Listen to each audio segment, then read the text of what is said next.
Hello mes petits cœurs, j'espère que vous allez tous bien et que vous avez passé une très belle, merveilleuse, incroyable semaine. J'espère aussi que je vous ai manqué parce que moi vous m'avez beaucoup, énormément manqué, même si on s'est vu que la semaine dernière, voilà. Vous m'avez manqué en tout cas, bienvenue dans votre nouvel épisode de Talking Chill avec Sana. Je vous préviens, aujourd'hui j'ai tourné totalement en français parce qu'il se trouve que je vais poster ce samedi et là on est vendredi. Vraiment je prends des risques. Je tourne vendredi matin, il est midi, je tourne pour demain, pour poster la vidéo demain. J'ai très peu de temps et je ne vais pas prendre le risque de tourner en Wolof pour ensuite pas avoir le temps de finir les sous-titrages et tout ce qui touche à ça. Donc voilà. Et aujourd'hui on va parler d'un sujet très important et qui mérite d'être abordé. En tout cas pour moi il l'est. Et j'espère que pour vous aussi, on va parler de la solidarité féminine. Est-ce une illusion ou est-ce une réalité? Est-ce qu'on se ment à nous-mêmes? Est-ce qu'on fait semblant d'y croire? On va parler de tout ça. Je vais donner mon avis sur les observations que j'ai eu à faire, que ce soit au Sénégal ou en Afrique de manière générale et surtout dans la genre féminine. Donc restez connectés, donc on va en parler et n'hésitez surtout pas à vous abonner, partager, commenter, donner votre avis, ce que vous avez pensé, enfin ce que vous pensez du sujet et aussi votre expérience là-dessus.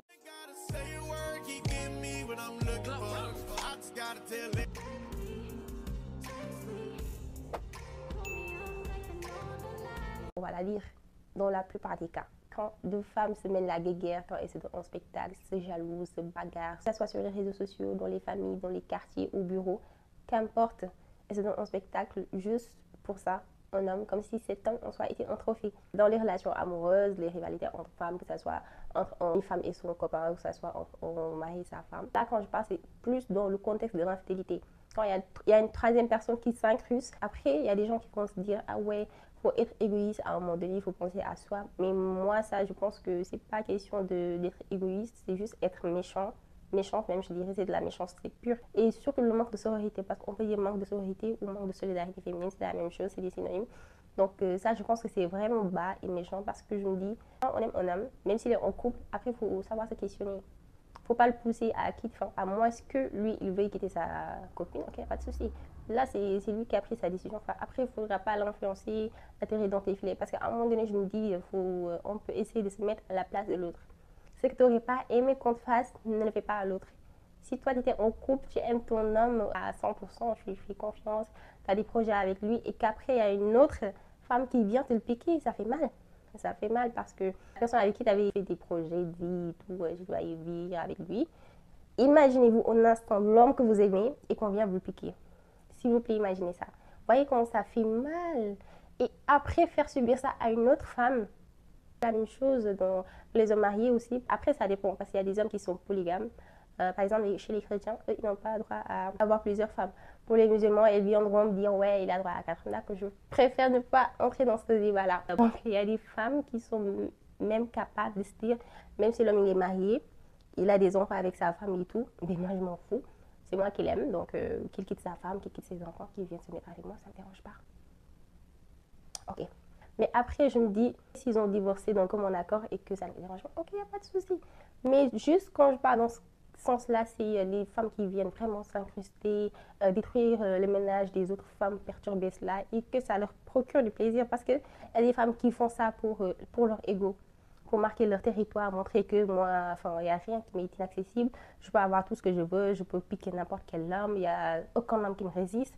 Même les hommes qui sont mariés, qui ont fondé leur famille, qui ont des enfants, moi je m'en fous, je peux avoir tout ce que je veux en fait. Parce qu'il y a des femmes qui sont vraiment comme ça, hein, cet égo-là, qui aiment prouver des choses, qui aiment tester leurs limites, comme ils le diraient. Donc ça, je trouve que c'est vraiment pas gentil. Il y a toujours le karma qui revient. Donc ça, c'est dans le cas de l'infidélité. Et vous me direz, et là, dans tout ça, c'est là que j'en viens. Donc c'est inversement. Si tu as ton homme qui te trompe, après toi, tu viens, tu prends toute la faute que tu rejettes sur l'autre femme, la maîtresse. Qu'est-ce que vous êtes injuste? Est-ce que l'on peut être injuste en tant que femme et égoïste aussi? Le problème, c'est pas l'autre femme, c'est ton mari. Je suis vraiment désolée, même si c'est l'autre femme qui l'a attiré dans ses filets, je vous assure que le problème, c'est pas... Enfin, elle a sa part de tort, mais votre mari aussi majoritairement. Enfin, je dirais 50-50 ou 60-70-60. Parce qu'après, ça dépend. Parce que moi, je me dis, on ne peut forcer aucun homme à faire ce qu'il ne peut pas. Ça, c'est mon avis. Hein. On ne peut forcer aucun homme à faire ce qu'il ne veut pas. Donc, toi, si ton mari se fait charmer, si au bureau, il y a une fille qui est bien belle et tout, qui essaie de l'attirer dans ses filets, si lui, il n'arrive pas à se contrôler, s'il te trompe, c'est vraiment il l'a voulu. Je suis vraiment désolée, mais c'est la vérité.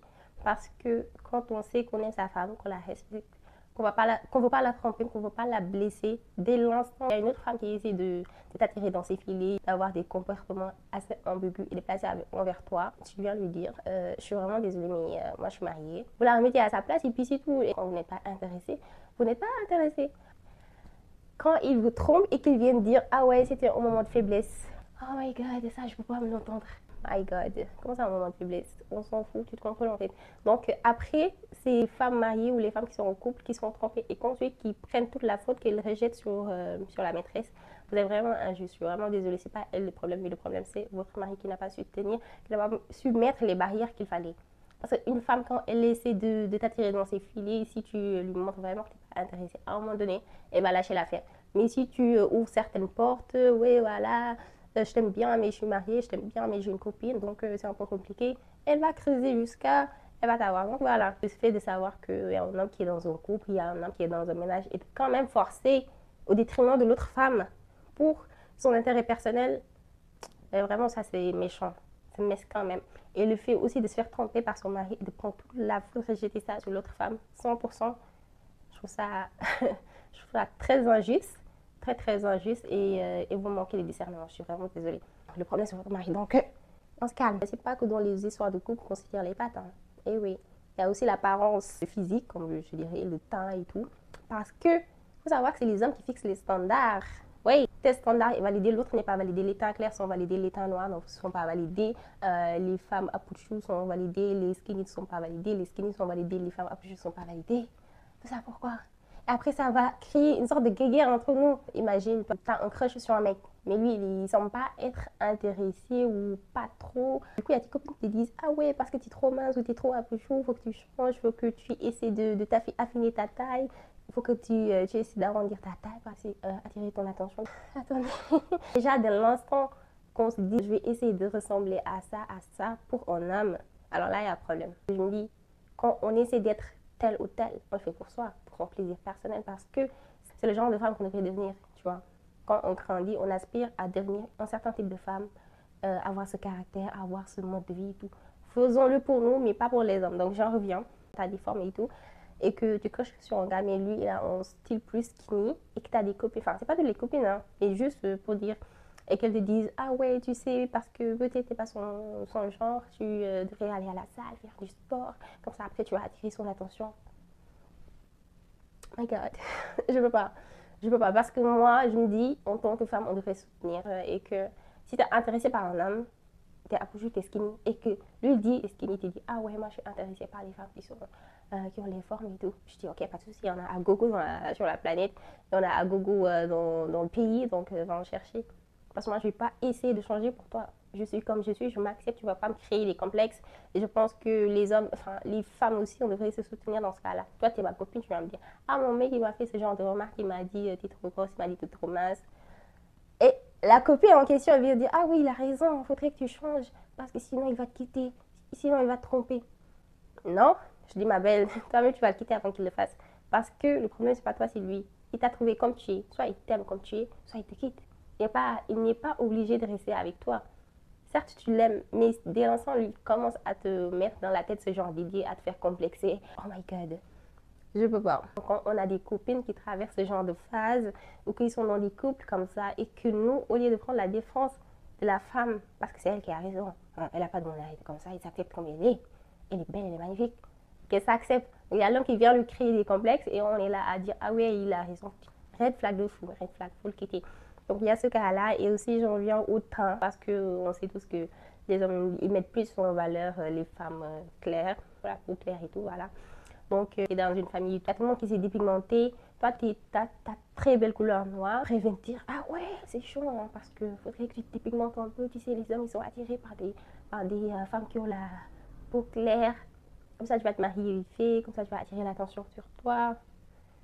Et ce qui est vraiment triste, je me dis, parfois c'est nous les femmes qui créons les complexes d'autres femmes. Est-ce que vous vous en rendez compte? Juste parce que les hommes, ils ont leurs standards, ils ont leurs critères et on doit tout faire pour rentrer dans leur cadre. Quitte à se dépigmenter, quitte à se tuer avec des produits pour prendre du poids, quitte à faire de la chirurgie pour ressembler à comme ils voudraient qu'on soit.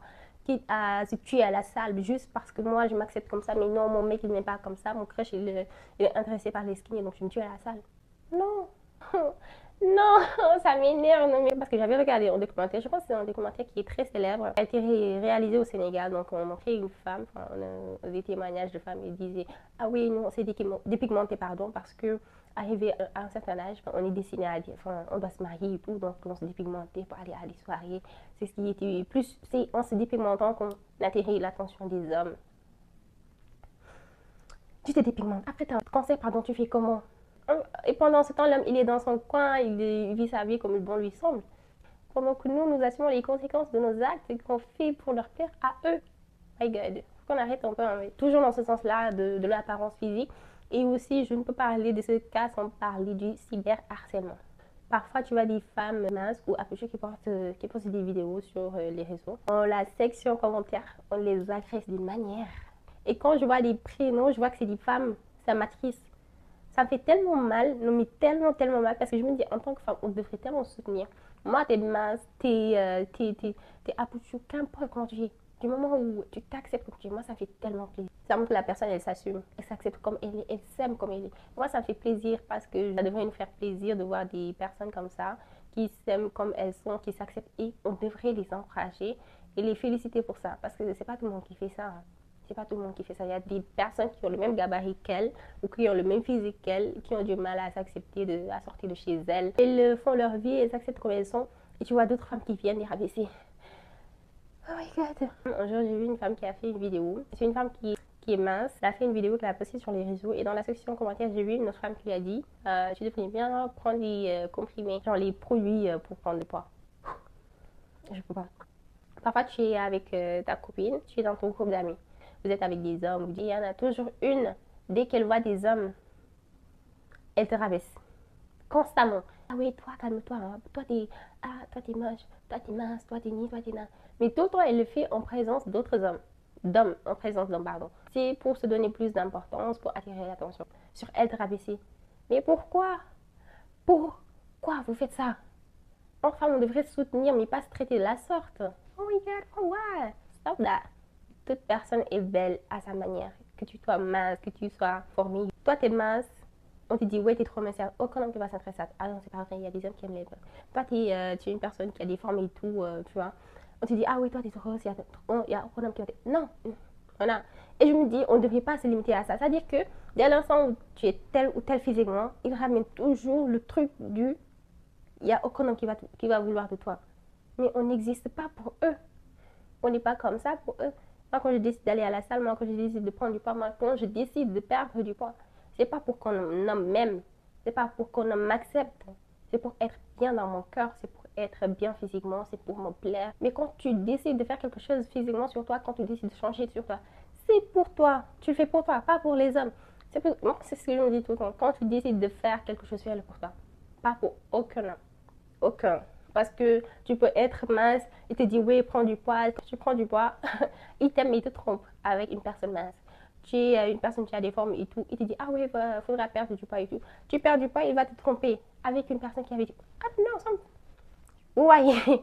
Après, vous allez vous considérer comme une perdante dans l'histoire parce que vous dites moi j'ai changé pour lui et quand même il m'a trompé, il m'a lâché, il m'a quitté. Alors que quand tu le fais pour toi, si c'est qui, tu t'en fous. Parce que tu sais que tu es belle comme tu es, tu t'acceptes et tout. On s'en fout. Il faudra vraiment se remettre en question sur ce point-là. Et je peux parler de ce cas-là sans parler aussi des hommes qui viennent te faire des compliments remplis de vices. Quand je dis ça, je m'explique. C'est-à-dire que tu vois, une personne qui n'aime pas trop se maquiller, qui est une personne naturelle et tout, il va dire eh oui, toi, je t'aime bien parce que tu es simple, voilà, tu te maquilles pas trop comparé à cette peau de peinture. Oh my god, why? Tu vois des femmes qui sont là. Ah ouais, c'est vrai, voilà, ils aiment trop se maquiller. Enfin, c'est abusé, moi je m'aime naturellement. Je pense qu'il faudrait être naturel et tout. Et moi, quand un homme vient me dire je t'aime bien parce que tu es naturel, alors que les autres, elles ont des pots de peinture, je dis mon gars, calme-toi. Mon gars, calme-toi. C'est pas parce que moi je me maquille pas trop que c'est une raison d'insulter les autres. Certes, tu ne les aimes pas, mais elles se trouvent belles. Elle se trouve d'accord, tu n'es pas intéressé par ça, tu me complimentes, complimente-moi. Mais il n'y a pas besoin de ramener d'autres personnes là-dedans, de les rabaisser et tout. Je pense que ça, déjà, c'est un red flag. En plus, c'est une sorte de manipulation pour moi parce que Tu vas te dire, ah ouais, lui-même au naturel, quand tu te maquilles, tu vas te dire, ah oui, il va me considérer comme un pot de peinture. Alors que lui, il a dénigré ces femmes-là. Donc moi, si je me maquille, il va me dénigrer, il va me mettre dans la même catégorie.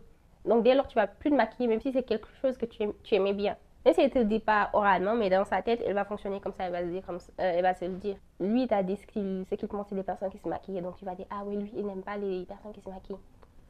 Tu n'aimes pas les personnes qui se maquillent, vont trouver des gens qui se maquillent pas trop, qui se maquillent pas du tout. Mais c'est pas une raison de dénigrer les autres personnes.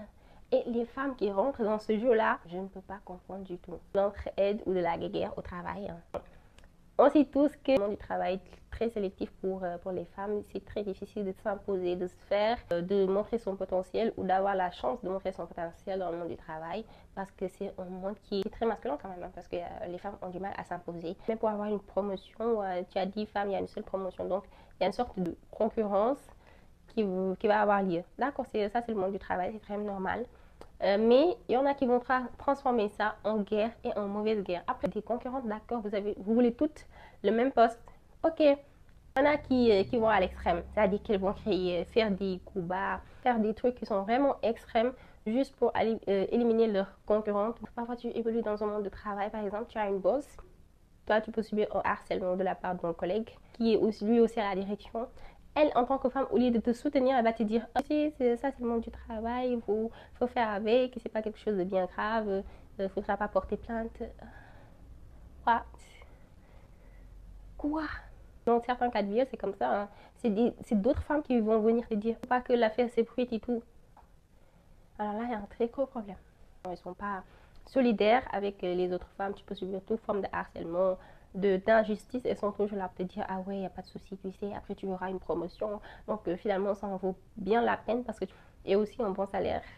Il y a des choses, quand tu les dis, ça t'énerve tellement que tu n'as rien à dire. Pourquoi est-ce si difficile de faire confiance aux femmes, entre femmes, de se faire confiance et aussi avoir des amis? Parce que quand je pose la question, je vais donner un exemple avant de répondre à la question. Je pense que l'exemple même répondrait à la question.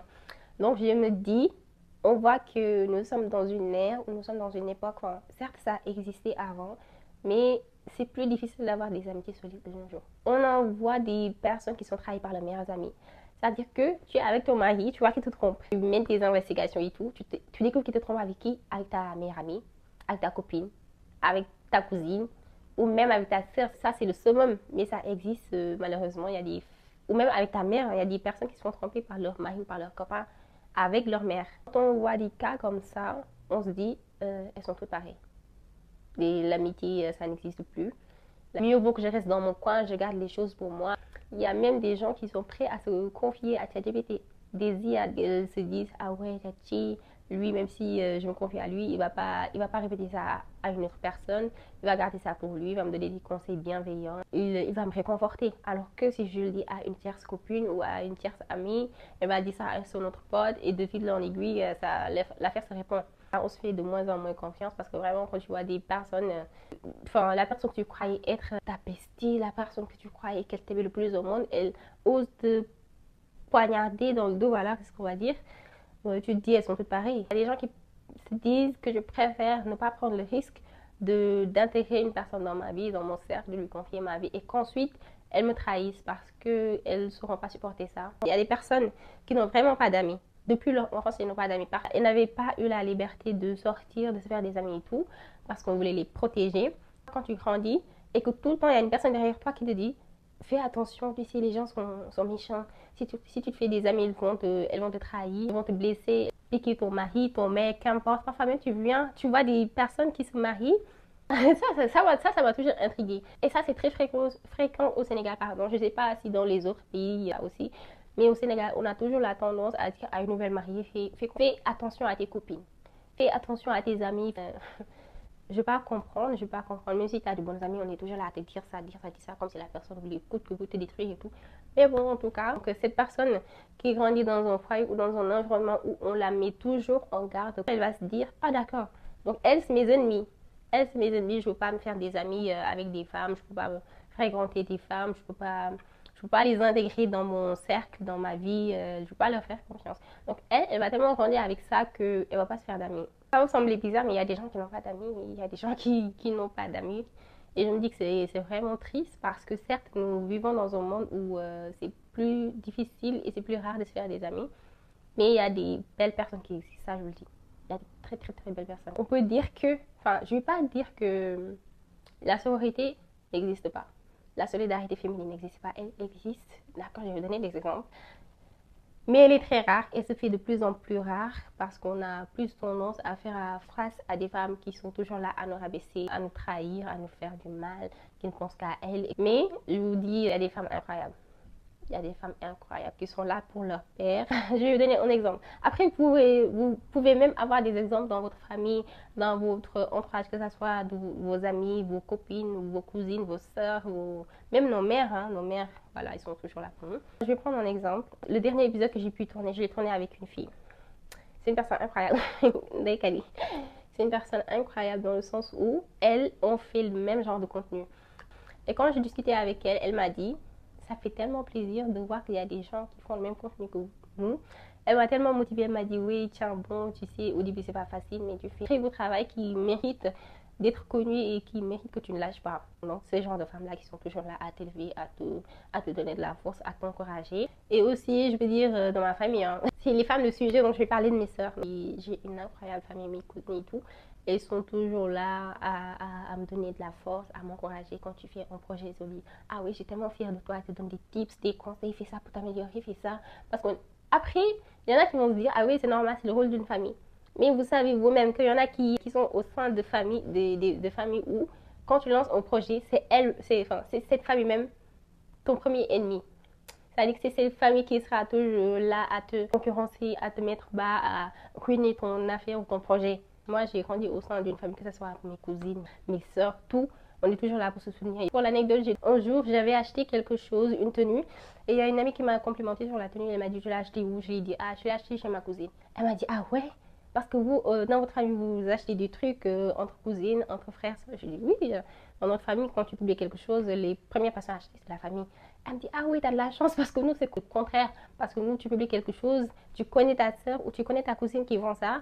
Il y a une autre personne même que tu ne connais pas qui vend. Tu vas chez l'autre personne, chez l'inconnu. Je préfère acheter chez l'inconnu que chez ta cousine. Ma famille, mes cousines, mes soeurs. Et aussi, je dirais, mes amis. Mes amis et mes copines parce que alhamdoulilah, je suis entourée de belles personnes qui sont toujours là pour moi quand je lance des projets. Donc, je prends des exemples que dans mon entourage parce que vraiment, j'ai vécu des choses avec des personnes que je connais et mon entourage qui m'a toujours soutenue. Des personnes qui ont toujours été là pour moi, mes copines, mes amis, quand je leur dis, ouais, je vais faire ça, elles me disent, ah oui, c'est un très beau projet, vas-y, fais-le. Quand je tourne mes vidéos, elles sont les premières personnes à partager. Je suis vraiment chanceuse sur ce point-là. Donc, c'était ça le sujet. J'ai donné mon point de vue. Hein, j'ai donné mon point de vue. J'ai analysé dans les deux sens, en tout cas. Je vous dis, les filles, soyons là pour se soutenir. Donnons-nous de la force. Soyons toujours là pour aider l'autre femme à prier. Nous sommes dans un monde où c'est vraiment pas facile. Hein. Et il y a des mouvements qui vont dans ce sens-là. Comme Balance ton porc. Pour dénoncer les violeurs. Il y a des femmes qui dénoncent leurs violeurs, leurs harceleurs. Et aussi, récemment, j'ai vu qu'en Algérie, il y a pas mal de harcèlement que subissent les femmes dans les rues. C'est quelque chose qui est vraiment déplorable et triste. Ils ont créé un hashtag Balance ton harceleur. Et elles prennent le risque. Vous savez qu'il n'est pas autorisé de poster la photo d'une personne sans son consentement sur les réseaux. Donc, elles prennent ce risque-là en filmant leur harceleur, en mettant les vidéos sur les réseaux. Et elles reçoivent vraiment de la force de la part des autres femmes. Et je me dis, c'est comme ça qu'on nous fait agir, pardon. Soyons là pour les autres. Donc, le monde n'est pas facile pour nous. Et c'est une raison de plus pour se donner de la force et pour être là pour les unes pour les autres. Donc, dites-moi ce que vous pensez du sujet. Est-ce que vous avez vécu une expérience ou des expériences qui ont rapport à ça? Et likez, abonnez-vous, partagez et surtout, le plus important, abonnez-vous. Passez une très belle semaine et un très bon week-end. On se revoit la prochaine fois. Bisous, prenez soin de vous, je vous aime, mes petits cœurs.